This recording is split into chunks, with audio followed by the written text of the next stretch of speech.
غائبا، اے ایمان والو ان لوگوں کو دوست نہ بناؤ، دلی تعلق ان سے نہ رکھو جنہوں نے تمہارے دین کو کھیل اور مذاق کی چیز بنایا ہے۔ من الذین اوتوا الکتاب من قبلکم والکفار اولیاء، اور یہ لوگ یہود میں سے بھی ہیں اور نصارہ میں سے بھی ہیں، اور اس کے علاوہ باقی جو کفار ہیں مشرکین وغیرہ ان میں سے بھی ہیں، کہ مشرکین میں سے، یہودیوں میں سے، عیسائیوں میں سے ایسے لوگ ہیں کہ جب مسلمان عبادات کرتے ہیں، مثلا نماز پڑھتے ہیں، اذان دیتے ہیں اور دینی اعمال کرتے ہیں، تو ان کی نقالی کرتے ہیں، ان اعمال کا مذاق اڑاتے ہیں اپنی نجی مجلسوں میں، اور تمسخر اڑاتے ہیں اور ٹھٹھے مارتے ہیں۔ مثلا یہاں اذان کا ذکر ہے الصلاۃ، کہ جب تم نماز کے لیے بلاتے ہو، نماز کے لیے بلانے سے مراد اذان دینا ہے، یعنی جب تم اذان دیتے ہو اتخذوها ہزوا ولعبا، تو یہ اس اذان کو ہنسی اور کھیل کی اور مذاق کی چیز بناتے ہیں، یعنی اس اذان کی نقالی کرتے ہیں، اس طرح آواز نکالنے لگتے ہیں اور اس طرح کی حالت بنا لیتے ہیں اور پھر سب ہنستے ہیں، تو اذان کی نقالی کرتے ہیں۔ ذالک بانہم قوم لا یعقلون، ایسی چھچوری حرکتیں یہ اس وجہ سے کرتے ہیں کہ یہ عقل سے خالی لوگ ہیں، ان کو پتہ نہیں، ان کو احساس اور اندازہ نہیں کہ اللہ کے احکام کی کیا عظمت ہوتی ہے۔ مسلمان کی شان تو یہ ہے کہ اللہ نے حکم بھیجا، مسلمان دل و جان سے اس پہ عمل کرتے ہیں۔ اللہ کے رسول نے اذان سکھائی، مسلمان اذان دیتے ہیں، اللہ کا بلاوا بولتے ہیں، لوگوں کو نماز کے لیے بلاتے ہیں۔ اور ان بدبختوں کے حصے میں یہ آیا ہے کہ یہ اذان اور نماز کو تو نہیں مانتے نہیں، کفر کرتے ہیں، لیکن مزید یہ کہ اس کا مذاق بھی اڑاتے ہیں، جو ان کی بالکل چھچوری اور غیر ذمہ دارانہ حرکت ہے۔ تو یہود میں، نصارہ میں، مشرکین میں ایسے لوگ تھے جو ایسی حرکتیں کرتے تھے، تمسخر اور ٹھٹھا کرتے تھے، مذاق اڑاتے تھے، نقالی کرتے تھے، اور سامنے آ کے بڑے پھر سنجیدہ اور خیرخواہ اور نیوٹرل بنتے تھے مسلمانوں کے، اپنی نجی مجلسوں میں، پرائیویٹ مجلسوں میں، اپنی جگہوں میں وہ یہ کام کرتے تھے، مسلمانوں کی عبادات کا، ان کی اذان کا مذاق اڑاتے تھے۔ تو اللہ نے فرمایا اور ان کے بارے میں نشاندہی کر دی، اطلاع دے دی کہ یہ لوگ اس قسم کے ہیں، سامنے یہ تمہارے ساتھ ایسے ہوتے ہیں اور پیچھے جا کر ان کے دلوں میں اتنا زہر بھرا ہے اسلام کے بارے میں، اسلام کے احکام کے بارے میں، اسلام کے اعمال کے بارے میں، کہ در پردہ اور پیٹھ پیچھے یہ مذاق اڑانے سے اور اس کا تمسخر کرنے سے بھی نہیں چوکتے۔ اب مسلمانوں کو سکھایا گیا آگے کہ تم نے ان کی اس حرکت کا کیا جواب دینا ہے۔ تو آپ دیکھیں، قل یا اہل الکتاب هل تنقمون منا، اے نبی آپ ان سے کہہ دیں کہ اے اہل کتاب، اے یہود اور اے نصارہ، تم یہ جو حرکتیں کرتے ہو، دینی شاعر کا مذاق اڑاتے ہو، خاکے اڑاتے ہو، تو یہ کس وجہ سے کرتے ہو؟ اس کی وجہ سوائے اس کے اور کیا ہو سکتی ہے کہ ہم اللہ پر ایمان لائے ہیں، اللہ کی بڑائی بولتے ہیں، اللہ کا نام لیتے ہیں، اور جو کتاب اور جو تعلیمات اور احکام اللہ نے ہمارے اوپر اتارے ہیں قرآن مجید کی شکل میں، ان احکام کو مانتے ہیں، اور اس کے علاوہ جو تعلیمات اور کتابیں اللہ نے ہم سے پہلے اتاری ہیں، تورات، انجیل، حضرت موسیٰ پر، حضرت عیسیٰ پر، جو تمہاری کتابیں ہیں، ان کو بھی ہم مانتے ہیں۔ تو اس وجہ سے تم ہمارا مذاق اڑاتے ہو۔ ہمارا جرم یہ ہے کہ ہم اللہ کا نام لیتے ہیں، اللہ پہ ایمان لانا جرم ہے، اللہ کی تعلیمات کو ماننا، اللہ کی کتابوں کو ماننا جرم ہے، اور سب سے بڑی بات یہ کہ ہم تمہاری طرح متاثر نہیں ہیں، تم ہماری کتاب کو، نبی کو نہیں مانتے، ہم تمہاری کتابوں کو، نبیوں کو بھی مانتے ہیں، پھر بھی تمہیں ہماری اس رواداری کا بھی تمہیں احساس نہیں ہے، اور اس چیز کو بھی تم معاف نہیں کرتے، پھر بھی تم ہمارا مذاق اڑاتے ہو، باوجود اس کے کہ ہم تمہارے انبیاء اور کتابوں کو بھی مانتے ہیں، اور ان کتابوں میں بھی تو اس طرح کے احکام تھے، عبادات تھیں، عبادات کے طریقے تھے، تو کیا کوئی تمہاری عبادات کا اور ان چیزوں کا جو اللہ کی طرف سے آئی ہیں مذاق اڑائے تو تمہیں کیسا لگے گا؟ تو مطلب یہ ہے کہ تمہارے ساتھ ہمارا کوئی جائیداد کا جھگڑا نہیں ہے، کوئی خاندانی جھگڑا نہیں ہے، کوئی رشتے ناطے کا جھگڑا نہیں ہے۔ ہم ایک روشنی ہمیں اللہ نے دی ہے، ایک دین دیا ہے، تمہیں بھی اس دین کی دعوت دیتے ہیں، خود اس دین پہ عمل کرتے ہیں۔ تو کیا اللہ کے دین پر چلنا یہ تمہارے نزدیک بہت بڑا جرم ہے؟ اس کا مطلب ہے تمہیں خود اللہ کی ذات سے پرخاش ہے، اللہ کی ذات سے تمہیں عداوت ہے، اللہ کا نام لینا تمہیں ہضم نہیں ہوتا۔ تو اپنی اس روش کو دیکھ لو، پھر کس منہ سے تم کہتے ہو کہ ہم نبیوں کو ماننے والے ہیں، کتابوں کو ماننے والے ہیں، اور اللہ کے ہاں ہمارا یہ مقام ہے، اللہ کے ہاں تم بڑے لاڈلے اور مقرب اور VIP بنتے پھرتے ہو، لیکن دوسری طرف حال یہ ہے کہ جو تمہاری قوم کے علاوہ اور کوئی اللہ کا نام لے، اللہ کی کتابوں پر ایمان لائے، خود تمہاری کتابوں پر ایمان لائے، تو وہ تمہیں ہضم نہیں ہوتا، اس کے ساتھ تم تمسخر اڑاتے ہو۔ تو یہ تمہاری چھچوری حرکتیں ہیں، اس پہ تم نظر ثانی کر لو، دیکھ لو یہ کیا طرز عمل ہے تمہارا۔ تو یہ اللہ نے مسلمانوں کو سکھایا کہ ان کو آپ نے یہ ڈائلاگ ان سے کرنے ہیں، ان کو احساس دلانا ہے کہ اے اہل کتاب، تم ہم سے کس چیز کا انتقام لیتے ہو، کس بات کا بدلہ لیتے ہو؟ کیا اس بات کا بدلہ لیتے ہو کہ ہم اللہ پر ایمان لائے ہیں، اللہ نے جو کتاب ہم پر اتاری ہے اس پر ایمان لائے ہیں، اور جو ہم سے پہلے کتابیں اتاری ہیں اس پر ایمان لائے ہیں؟ اس کا بدلہ لیتے ہو تم سے؟ اس کا مطلب ہے تم بڑے پاپی قسم کے لوگ ہو، تمہارے دل میں کوئی خدا خوفی نہیں، اللہ کی عظمت نہیں ہے، اللہ کے دین کی عظمت نہیں ہے۔ کیونکہ اگر اللہ کے دین کی عظمت ہوتی تو جس طرح تمہارا دین اللہ نے بھیجا تھا، یہ دین بھی تو اللہ نے بھیجا تھا، اپنے دین کے تو تم بڑا فخر کرتے ہو اپنے دین پر جو ایکسپائر ہو چکا ہے، تو پھر جو اللہ نے اب جو دین بھیجا ہے اس کے کیوں تم عظمت نہیں کرتے، احترام نہیں کرتے؟ ماننا نہ ماننا تو الگ رہا، تم تو توہین، بے ادبی، تمسخر، ٹھٹھا اور مذاق اڑاتے ہو، تو یہ کیا تمہاری روش ہے؟ اس چیز کا ان کو احساس دلایا گیا۔ آگے ایک اور بہت زبردست جواب ان کو دیا گیا ان کی اس چھچوری حرکت کا، جو نماز کا اذان کا مذاق اڑاتے تھے، کہ آپ ان سے ایک اور بات کہو، ان کی دکھتی رگ پکڑو ذرا۔ قُلْ هَلْ أُنَبِّئُكُم بِشَرٍّ مِّن ذَلِكَ مَثُوبَةً عِندَ اللَّهِ، کہ کیا ہم تمہیں خبر دیں، میں تمہیں خبر دوں اس سے بھی بری چیز کا۔ یہ اذان کا مذاق اڑاتے تھے نا، آدمی جب اذان میں منہ کھولتا ہے اللہ اکبر بولتا ہے تو اس طرح یہ منہ بناتے تھے، منہ کھول کھول کے، منہ ٹیڑھا میڑھا کر کے کہتے تھے دیکھیں مسلمان اس طرح اذان دیتے ہیں، ان کا منہ ایسا بن جاتا ہے، ان کی شکل ایسی بن جاتی ہے، اس کا مذاق اڑاتے تھے۔ تو اللہ تعالیٰ نے یہاں مسلمانوں کو جواب سمجھایا ہے کہ ان سے کہو کہ چلو ہم تم ذرا اپنے گریبان میں جھانکو، ہم تمہیں ایک چیز بتاتے ہیں کہ اللہ کے ہاں تمہاری کیا گت بنتی رہی ہے، اللہ کے ہاں سے تمہیں کیا ملتا رہا ہے، جو کچھ تم کرتے رہے اس کے جواب میں اللہ کی طرف سے تمہیں کیا ملا ہے، کہ مَن لَعَنَهُ اللَّهُ وَغَضِبَ عَلَيْهِ وَجَعَلَ مِنْهُمُ الْقِرَدَةَ وَالْخَنَازِيرَ وَعَبَدَ الطَّاغُوتَ، کہ ہم تو اذان میں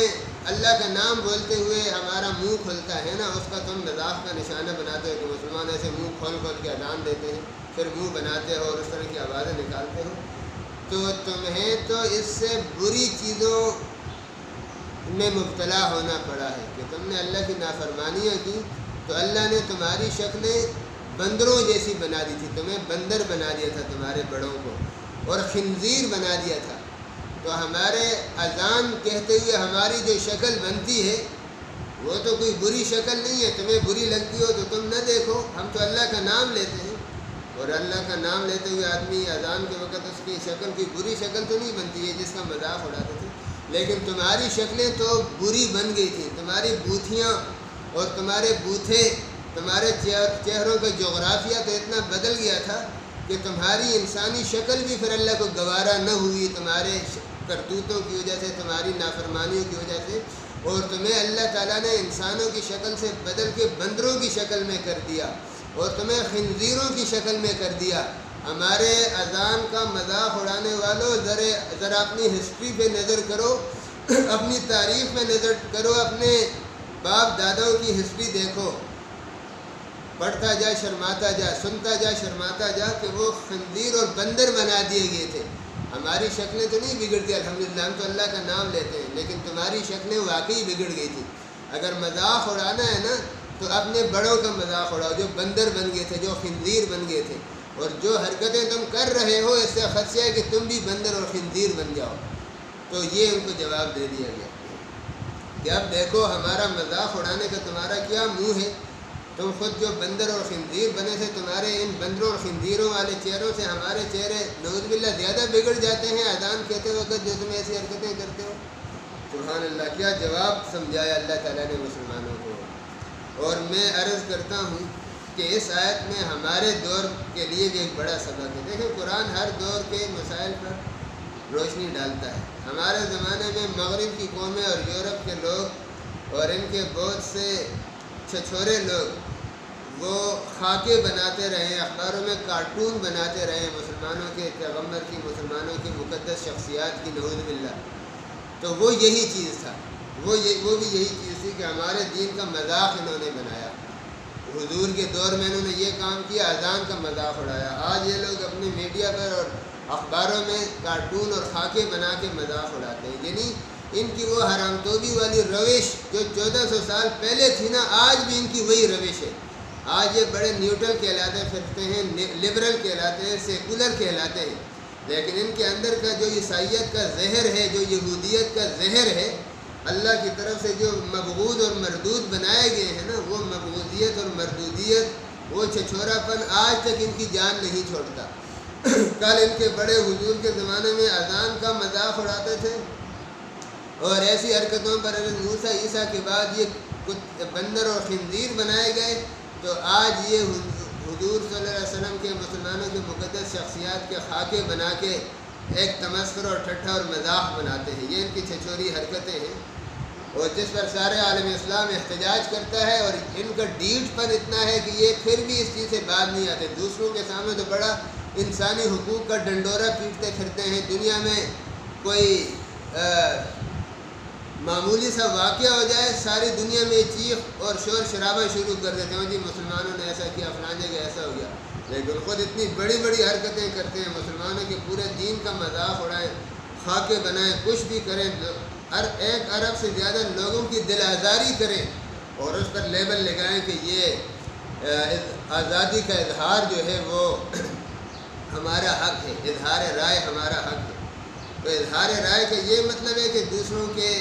کو ایذا پہنچاؤ۔ اس طرح تو کوئی تمہیں گالی دے، منہ پہ کھڑے ہو کے تمہیں الٹی سیدھی بات کرے، وہ بھی تو آزادی اظہار ہے۔ پھر اس کی گالی کو ہی برداشت کرو، تمہارے بازاروں میں کھڑے ہو کے تمہارے آئین قانون کی اور سب چیزوں کی دھجیاں بکھیرے، پھر اس کو کیوں سزائیں دیتے ہو؟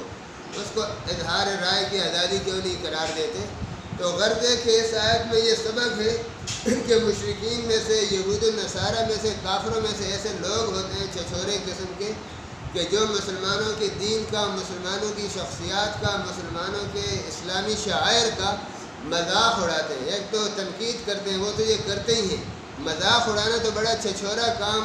اور بڑا سفلا کام ہے، تو یہ کام بھی یہ کرتے ہیں، اور اس پر اللہ نے ان کو یہ جواب دیا ہے، مسلمانوں کو یہ جواب سکھایا کہ ان سے جب ایسی چیزوں میں ڈائلاگ ہو، بات ہو، تو ان سے کہیں کہ یہ تم کس چیز کا بغض نکالتے ہو، ایسی حرکتیں تم جو کرتے ہو، تو کیا اس میں یہ جرم ہے ہمارا کہ ہم اللہ کے دین کو مانتے ہیں، اللہ کا نام لیتے ہیں، تو وہ تمہیں ہضم نہیں ہوتا، اور تم اس طرح کے خاکے بنا کر یا مذاق اڑا کر اپنے بغض کا اظہار کرتے ہو؟ باقی تو ہم نے تمہارا کچھ نہیں بگاڑا، ہم تو کسی نبی کی توہین نہیں کرتے، تمہارے کسی نبی کی توہین نہیں کی، تمہارے کسی شرعی حکم کی توہین نہیں کی۔ تم جو ایسا کرتے ہو تو اس کا مطلب ہے تمہیں اللہ رسول کے نام سے چڑھ ہے۔ ویسے تم اپنے آپ کو آسمانی شریعتوں والے کہتے ہو، لیکن تمہیں تو اللہ کا نام بھی ہضم نہیں ہوتا۔ تو ایک جواب یہ دیا، اور دوسرا یہ دیا کہ اپنے گریبان میں جام کو، تمہارے بڑے ایسی حرکتوں کی وجہ سے ان کے چہرے اتنے بگڑ گئے تھے کہ وہ بندر اور خنزیر بنا دیے گئے تھے۔ تو ایسی حرکتوں سے باز نہیں آؤ گے تو اب بھی تمہارے چہرے اتنے بگڑ سکتے ہیں۔ مسلمانوں کے اذان کے خاکے کیا اڑاتے ہو، مسلمانوں کے مقدس شخصیات کے خاکے کیا اڑاتے ہو؟ بات ہوا کہ چاند پہ تھوکا اپنے چہرے پہ آتا ہے، وہ تو اللہ کے یہاں مقرب ہیں، ان کی شکل اللہ کو پیاری ہے، ان کی صورت اللہ کو پیاری ہے، ان کے اعمال، اخلاق، ساری چیزیں اللہ کو پسند ہیں، مسلمانوں کو پسند ہیں۔ تمہیں اگر پسند نہیں ہے تو تم باڑ میں جاؤ، لیکن یہ مذاق اڑانا ایسی تمہاری روش ہے کہ جس میں تمہارے بڑے بندر اور خنزیر بنائے گئے تھے، اگر تم باز نہ آئے تو تمہارے ساتھ بھی یہ ہو سکتا ہے۔ تو یہ فرمایا کہ اولئک شر مکانا واضل عن سواء السبیل، تم لوگ یہ لوگ بہت برے ہیں اللہ کے ہاں قدر و منزلت کے لحاظ سے، اللہ کی نظروں سے گرے ہوئے لوگ ہیں، اللہ کے ہاں ان کی کوئی قدر و قیمت نہیں ہے۔ اللہ تعالیٰ نے ایسے لوگوں کو جانوروں سے اور ڈنگروں سے بھی گئے گزرے قرار دیا ہے، تو یہ ان کا مقام ہے۔ جو لوگ اللہ کے ہاں ڈنگروں سے بھی گئے گزرے ہیں نا، وہ اللہ کے نیک بندوں پر، اللہ کے نبیوں پر اس طرح تمسخر اڑاتے ہیں۔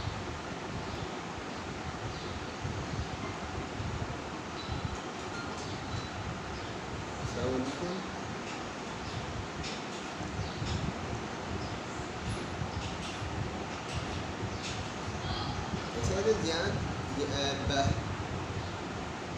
سب کا بند ہو گیا، 12 14 یہاں سلیکٹ ہے، 12 کے تو نام آ رہے ہیں، 12 کے آ رہے ہیں، اور اگر یہ باقی بھی ہوں گے انشاءاللہ۔ آپ کا جڑا ہوا ہے،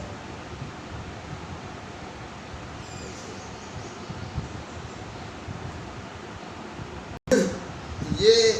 فرمایا ان کے متعلق کہ اللہ کے ہاں ان کی کوئی حیثیت نہیں ہے،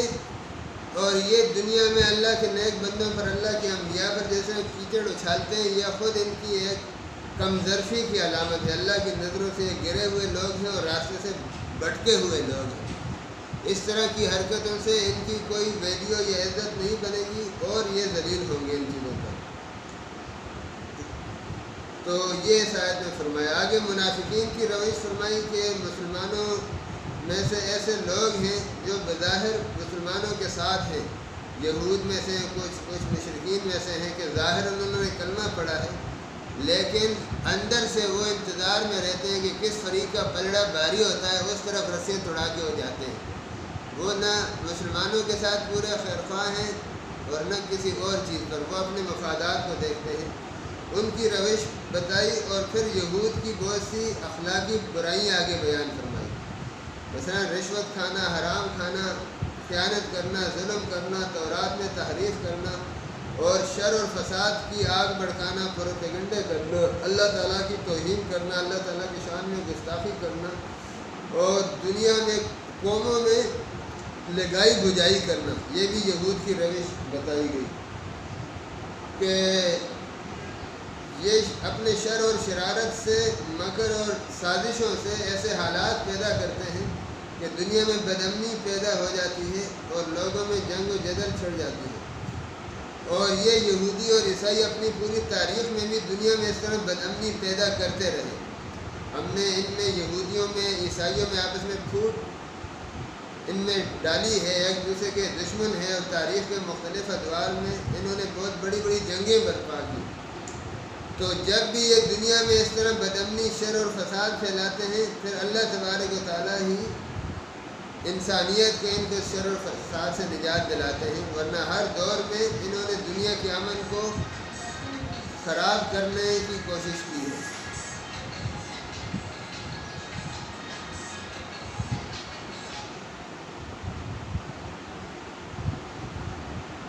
السلام علیکم۔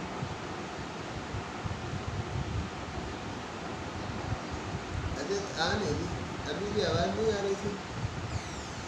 ہاں ابھی آئے گی۔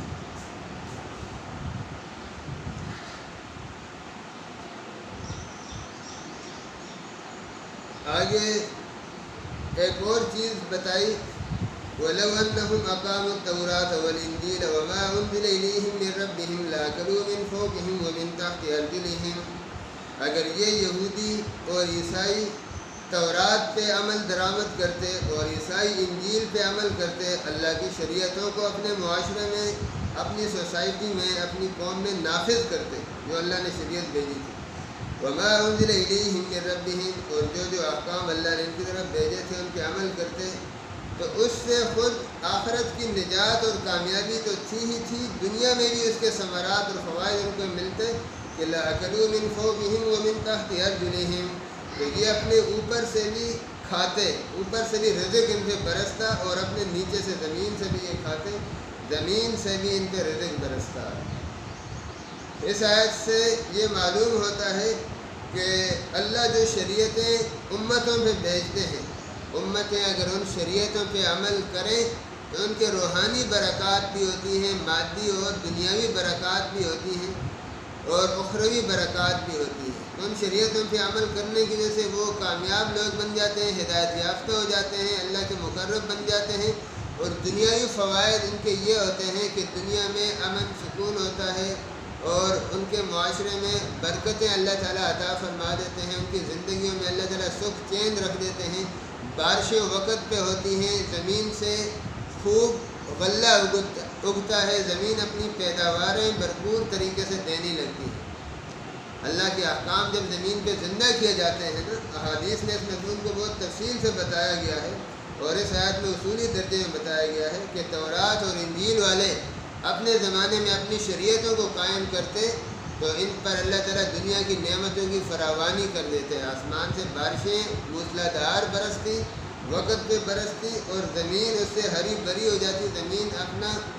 غلہ لٹاتی، اناج غلے اور اپنی پیداواریں ان پر لٹاتی۔ اور حدیث میں اس طرح کے مضامین آئے ہیں کہ جب فلاں گناہ ہوتا ہے، مثلا زکوٰۃ جو قوم روک لیتی ہے اس پہ قحط سالی ہو جاتی ہے، جس قوم میں ناپ تول کی کمی ہو جاتی ہے اس پہ دشمن مسلط کر دیا جاتا ہے،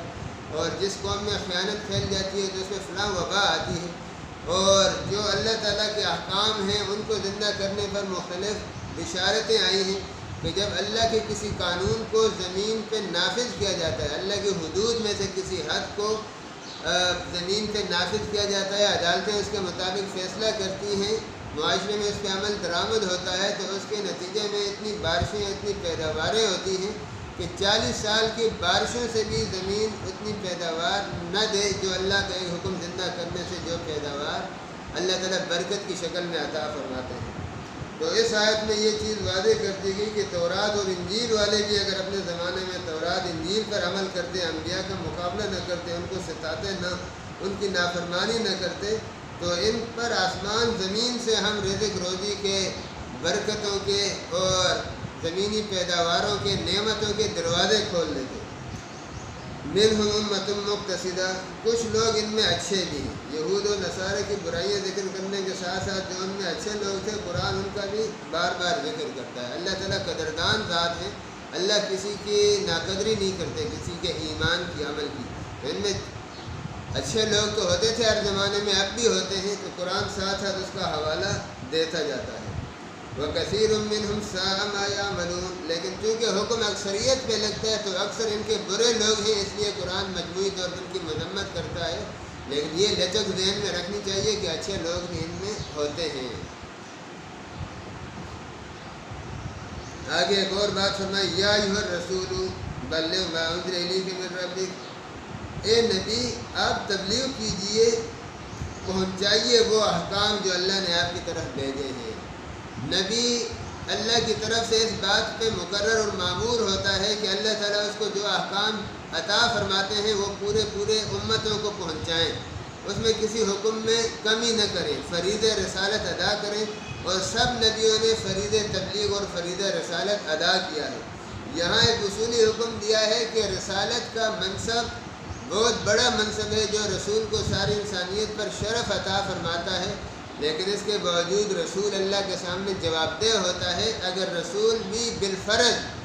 امتوں کو دیکھیں سمجھا رہے ہیں، توحید رسالت میں فرق سمجھا رہے ہیں کہ فائنل اتھارٹی اللہ کی ذات ہے، رسول بھی اپنے تبلیغ اور رسالت اور منصب نبوت میں اللہ کے آگے جواب دہ ہے۔ اگر بالفرض کوئی رسول، اور حتیٰ کہ حضور صلی اللہ علیہ وسلم کو خطاب ہے کہ آپ بھی اگر اللہ کے فریضہ رسالت میں پوری ذمہ داری ادا نہ کریں تو آپ سے بھی پوچھا جائے گا، اور آپ اللہ کے نزدیک شمار ہوں گے۔ اس